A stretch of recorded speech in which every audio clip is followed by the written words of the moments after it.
안녕하세요. 닥터 MBC 목서윤입니다. 가을 햇볕은 웬만한 보약보다 좋다고 하지만 피부 색소를 고민하는 분들께는 자외선이 신경 쓰일 수밖에 없습니다. 오늘 이 시간에는 고운미래 네트워크 클리닉 임건묵 원장과 함께 가을철 피부 색소 관리에 대해 이야기 나눠보겠습니다. 나들이와 야외 활동이 많아지는 계절. 그러나 방심한 사이 김이 죽은 깨가 짙어질 수 있습니다. 가을철 피부 색소 관리에 대해 임건묵 원장과 함께 이야기 나눠봅니다.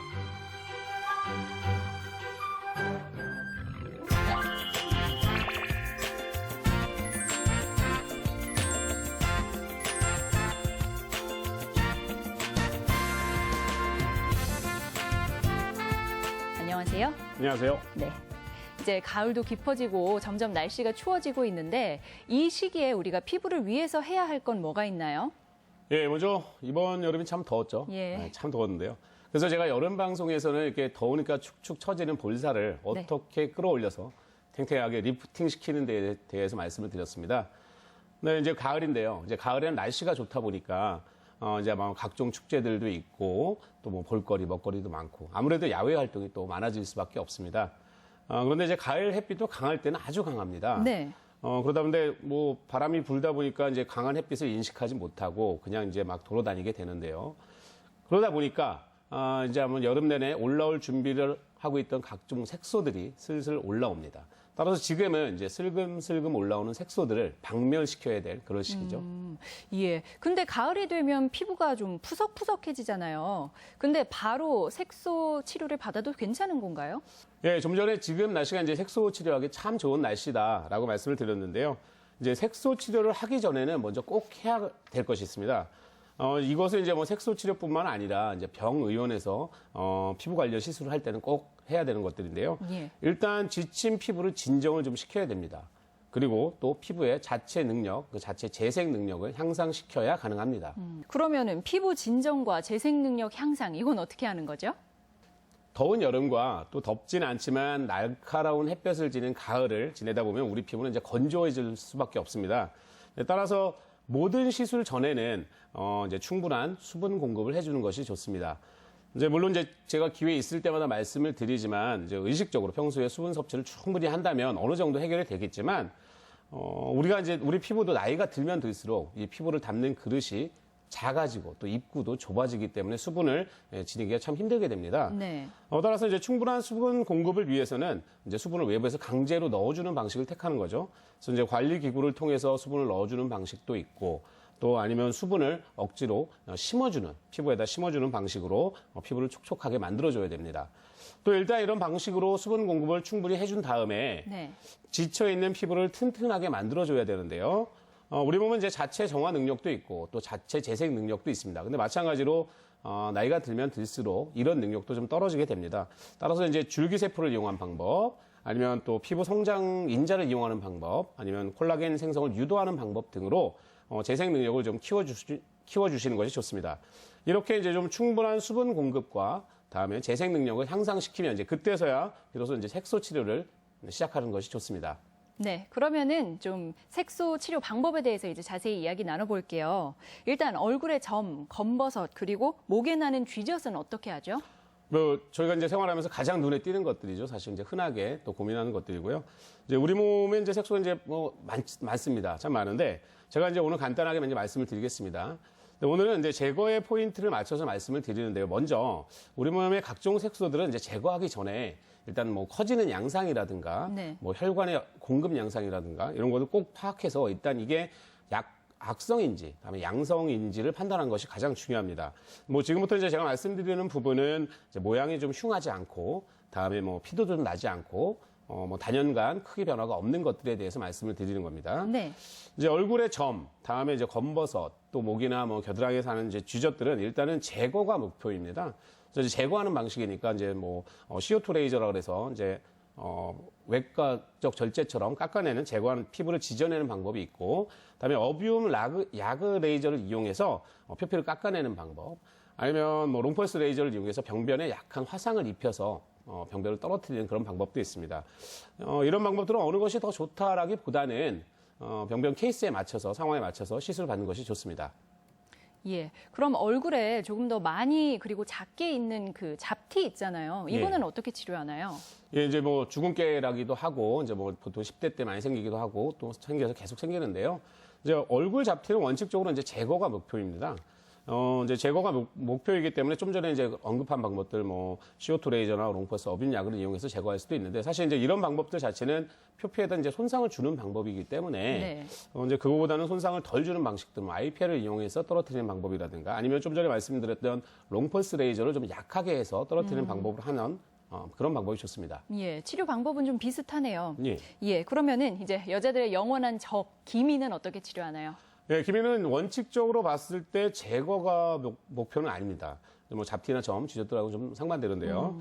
제가 이제 항상 이제 상담하시는 분들한테 말씀을 드리는데, 기미는 이제 제거가 목표가 아니라 맨 얼굴, 이제 흔히 얘기하는 생얼, 맨 얼굴에 눈에 안 보이게 만드는 것이 목표다라고 말씀을 드립니다.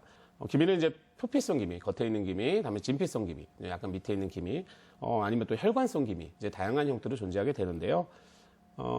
따라서 이제 치료 방법도 아주 복잡합니다.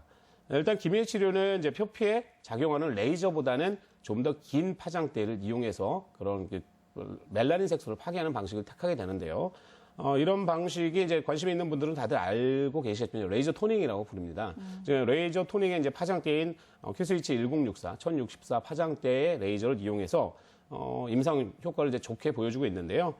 요즘은 이제 또 그런 파장대보다 좀 더 발전된 기술은 이제 피코 단위의 그런 레이저도 이용하고 있습니다. 근데 기존의 치료 방식은 물론 그런 훌륭한 임상 효과를 보여주고 있긴 한데, 네. 문제는 재발이 너무 잘 된다는 것이었습니다. 네. 이제 재발만 잘 되면 다행인데 오히려 더 심하게 올라오는 경우도 있어서 환자뿐만 아니라 지금 저희 의료진의 고민도 굉장히 많습니다. 그래서 이제 최근에는 이제 재발을 억제해보다, 이제 치료 방식은 이제 그대로 가고 재발을 억제해보자라는 방식으로 연구가 많이 됐고, 그래서 나온 기술들이 이제 지금 시술을 많이 하고 있는 롱펄스 레이저라고 보시면 됩니다. 이제 기존 멜라닌 색소를 파괴하는 그런 방식은 계속 유지하고, 또 기미 색소의 재발을 유도하는 그런 모낭세포에서의 멜라닌 세포 합성을 좀 저해해서 기미 치료 이후에 재발을 막는 방식을 지금 많이 하고 있습니다. 예. 근데 또 이 기미 치료 못지않게 많이들 좀 고치고 싶어 하는 부분이 얼굴 붉어짐인데요. 얼굴이 빨개지는 이 붉은 색소들은 어떻게 할 수 있나요? 그러니까 이 유전적으로 혹은 뭐 외부 환경적으로도 이게 안면 홍조라든가 뭐 불금증으로 고생하시는 분들이 참 많이 있습니다. 이제 물론 여성분들 같은 경우에는 뭐 갱년기 증상으로 나타날 수도 있고, 네. 뭐 남성분들 같은 경우에는 사실 등산 좋아하시는 경우에 겨울철 등산하게 되면 이제 불금증이 아주 심해지는 경우가 있는데요. 이제 이런 것들 보면 단독으로 이제 모세혈관이 발달되어서 그런 경우도 있고, 아니면 또 기미를 걷어내면 이제 기미에 연관된 모세혈관에 의해서 홍조도 많이 있습니다. 이제 이게 이제 좀 전에 말씀드렸던 혈관 기미인데요. 네. 이제 홍조 치료는 모세혈관의 종류에 따라 또 달라집니다. 이제 뭐 푸르스름하게 검게 되어 있는 것들과 이제 선홍색의 혈관들은 이제 케이스별로 이제 들어가는 시술과 레이저의 종류가 좀 달라지게 됩니다.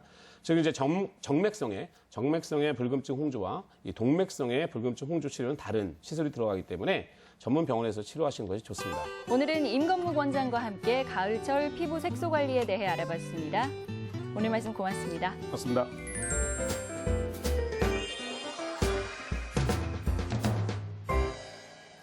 여성은 중년 이후 임신이나 출산으로 인한 후유증, 그리고 요도가 짧기 때문에 방광질환으로 고생하는 경우가 많습니다.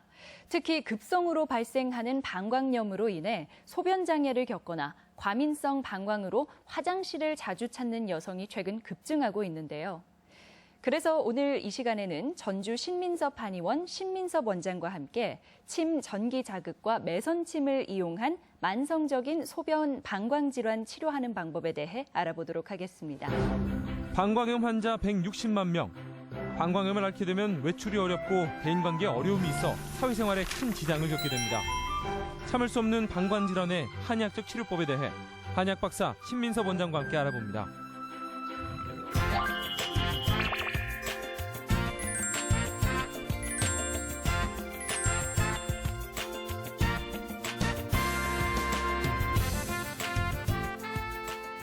안녕하세요, 원장님. 네, 안녕하세요. 반갑습니다. 네, 반갑습니다.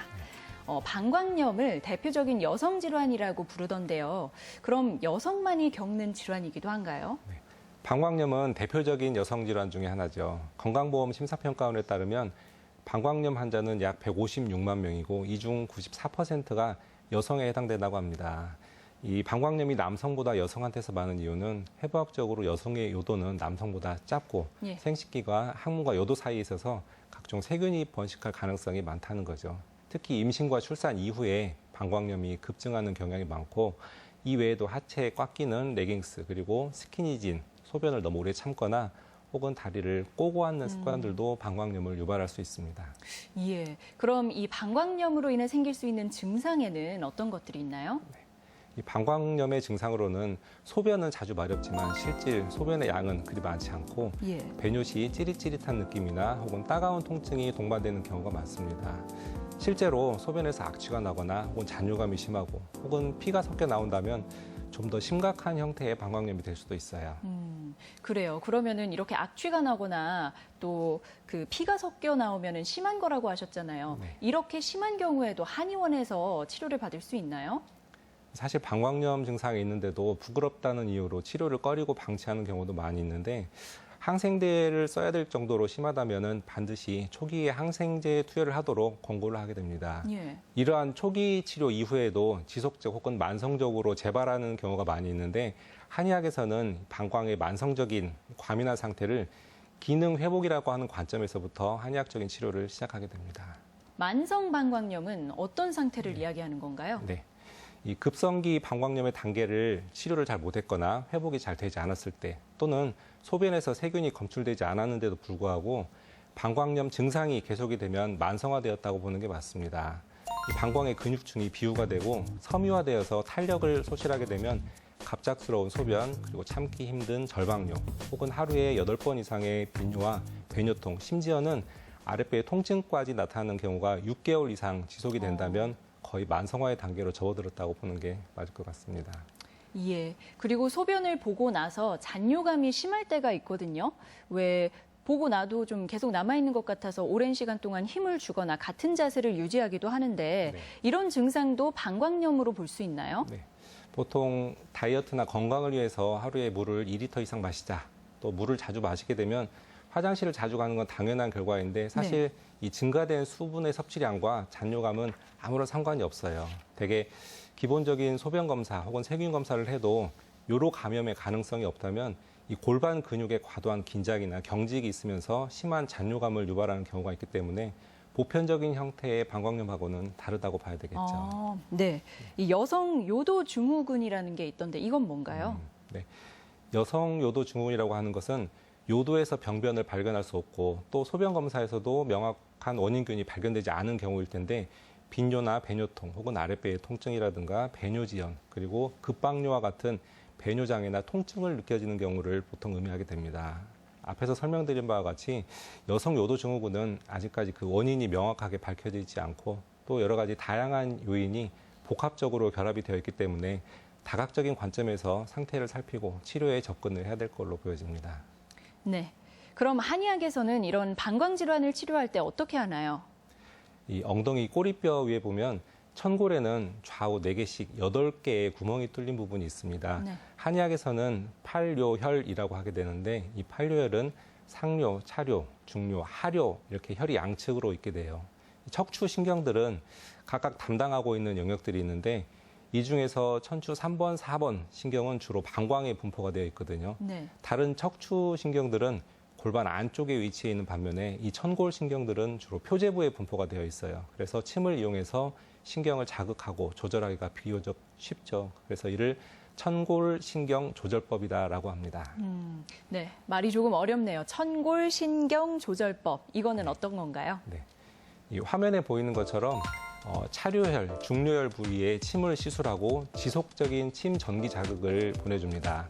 세이크럴 뉴로 모듈레이션, 즉 천골 신경 조절법이라고 하는 것은 서양의학에서 먼저 알려지기 시작했는데 양방에서는 이 신경 자극을 하기 어려우니까 패드 같은 걸 붙이거든요. 예. 하지만 한의학에서는 이 신경 부위에 직접 침을 자입을 하고 여기에 어. 신경 조절을 하기 때문에 조금 더 효과적으로 이 방법을 활용할 수가 있습니다. 예. 어느 연령대나 이런 치료가 가능한 건가요? 대부분의 연령대에서 치료는 가능합니다. 다만 70대, 80대로 넘어가게 되면 너무 고령이어서 신경이 반응을 잘 하질 못해요. 그렇지만 되게 40, 50대나 60대 여성들은 이 천골 신경 조절을 하게 되면 방광 기능의 호전 반응이 비교적 잘 나타납니다. 또 이 천골 신경 조절법은 여성의 방광 질환뿐만이 아니라 남성 같은 경우는 전립선 질환들이 많잖아요. 예. 그래서 이 전립선 질환으로 유발이 되는 소변 방광 장애도 똑같은 원리가 적용이 되기 때문에 남성 전립선 비대로 인해서 유발이 되는 소변 장애도 같은 방법으로 치료를 하게 됩니다. 방광 질환에 매선침도 이용한다고 하던데 이거는 어떤 원리인가요? 이 매선침은 침의 역할을 하는 주사기를 이용을 해서 실을 매립한다 그래서 매선침이라고 합니다. 기본적인 침 자극보다는 조금 더 강한 자극이 있고 이 자극을 유지를 시켜주는, 지속시켜주는 역할을 하게 되는 거죠. 이 매선침의 작용 원리는 1차적으로 매선침이 해당 부위에 자입이 되면 경직이 되어 있는 근육을 풀어주는 역할을 하게 되거든요. 네. 이 특히 골반 근육의 과도한 긴장이나 경직을 이 매선침을 이용해서 하기 때문에 오래된 방광 질환에는 매선침의 도움을 받는 것이 중요합니다. 예, 방광 질환의 한의학적 치료에 대해서 말씀해주고 계신데요. 임신과 출산 이후에는 요실금까지 생기는 여성들도 꽤 있죠. 네, 그렇습니다. 보통 한의학적으로 소변이 자주 마려운 이 빈뇨 증상이 있는 분들은 방광이나 신장의 기혈순환이 잘 안 되는 경우들이 많고 특히 임신과 출산 이후에는 골반 안에 괄약 기능을 담당해주는 근육들이 헐거워지게 되면서 기침이나 재채기 혹은 웃을 때에도 요실금이 나타나는 경우들이 많이 있습니다. 네. 대개 이런 증상은 일반적인 약으로는 치료하기가 어렵고요. 반드시 방광 쪽으로 들어가는 이 천골신경 부분을 직접 자극하고 각성을 시켜줘야 증상이 개선될 수 있습니다. 예, 그럼 방광염을 예방할 수 있는 방법이 있나요? 첫째로는 스마트폰을 가지고 화장실에 들어가면 안 됩니다. 예. 이 방광염을 예방하기 위해서는 우리 몸의 면역력이 저하되지 않도록 주의를 해야 되겠고 또한 의자에 오래 앉아 있거나 다리를 꼬고 앉으면 절대 좋지 않습니다. 나이가 추운데도 너무 꽉 조이는 옷을 입거나 얇은 옷을 입게 되면 냉증을 유발하고 혈행장애를 유발하기 때문에 가벼운 스트레칭, 충분한 휴식을 통해서 개선을 시킬 필요가 있습니다. 네, 오늘 이 시간에는 한의학 박사 신민섭 원장과 함께 만성 소변 방광 질환의 한의학적 치료 방법에 대해 알아봤습니다. 고맙습니다. 감사합니다.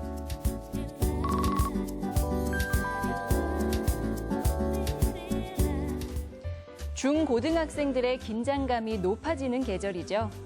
최근 국내 한 대학의 연구 결과 전국 중고생들의 평균 수면 시간은 6시간 15분. 이들 중 70% 이상은 밤 12시를 넘겨 잠자리에 드는 것으로 나타났습니다. 늦게까지 공부를 하다 보니 취침 시간이 늦어지는 건데요. 그러나 너무 늦게 잠자리에 들면 우울감에 빠질 위험이 증가합니다. 이 우울감을 줄이기 위해서는 밤 11시에 잠이 드는 게 가장 좋다고 하는데요. 성적도 중요하지만 마음의 건강도 놓쳐서는 안 되겠죠? 제가 준비한 소식은 여기까지입니다. 저는 다음 주에 다시 찾아뵙겠습니다. 고맙습니다.